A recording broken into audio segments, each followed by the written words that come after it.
The making of a scientist. What do you want to be when you grow up? Is there anything that you are so passionate about that you would do anything it takes to reach that goal? Come, let me get some answers.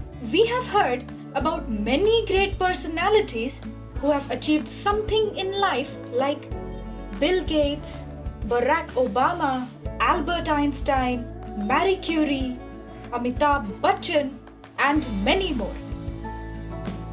How did they become so great? By having a dream and the will to make that dream a reality. Coming to science, how many of you want to become a scientist? Why do you think scientific development is important? In this chapter, we are going to read about a famous scientist, Richard Abhyaas. He was a very curious child from the beginning, as he had started collecting butterflies when he was 2 years old. He had already collected 25 species near his hometown. After a few months, he almost gave up collecting butterflies when he thought that there was no other species left. His mother bought him a new book named The Travels of Monarch X, which was a turning point in his life, and he got introduced to more species. He started with tagging butterflies, which was a task given at the end of the book that his mother bought for him. He participated in many science fairs in his county, but his few initial trials were unsuccessful. He was sad, but also understood that to win, he needed to do real experiments and not just make neat and clean models. Then he wrote down to Dr. Urquhart at the University of Toronto, asking him for ideas to make projects. He stayed busy during his high school working on the long list sent to him by Dr. Urquhart. Then, for the next year's fair, he chose the project of looking at the viral disease that killed nearly all the monarch caterpillars every few years. He thought that the reason for this could be a beetle. So, he started raising caterpillars in the presence of beetles, but could not get any results. So, when he showed his trial experiment at the county science fair, his project won a prize.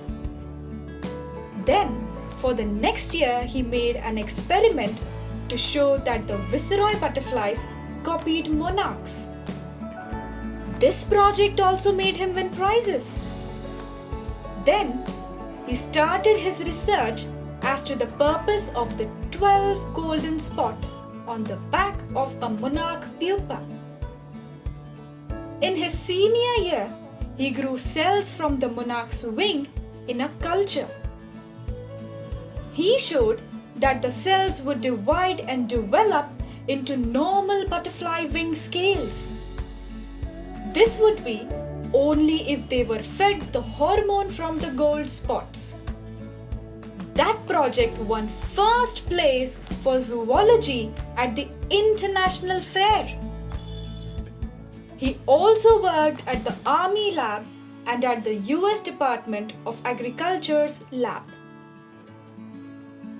He participated in a couple more fairs and won prizes. He went on to compete on international level too.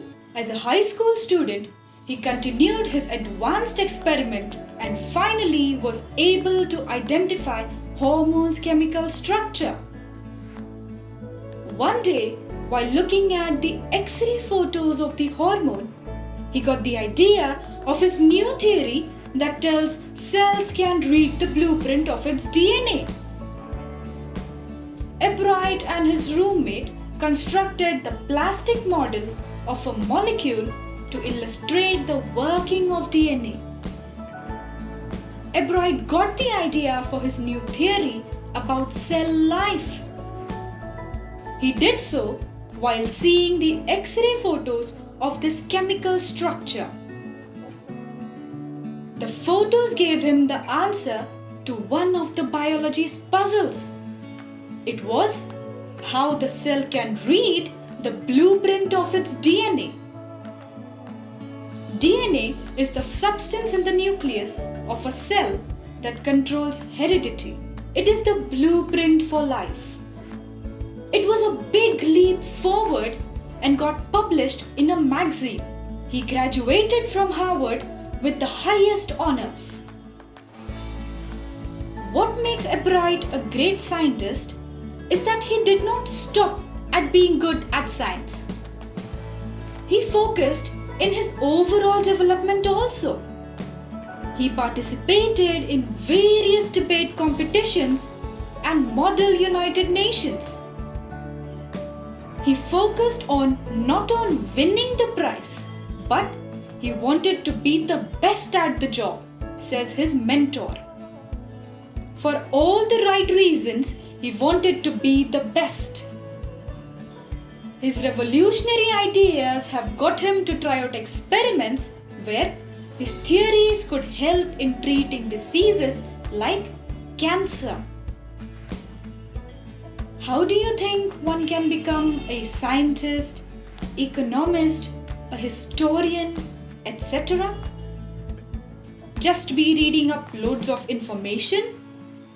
Or does it involve observation, thinking, experiments?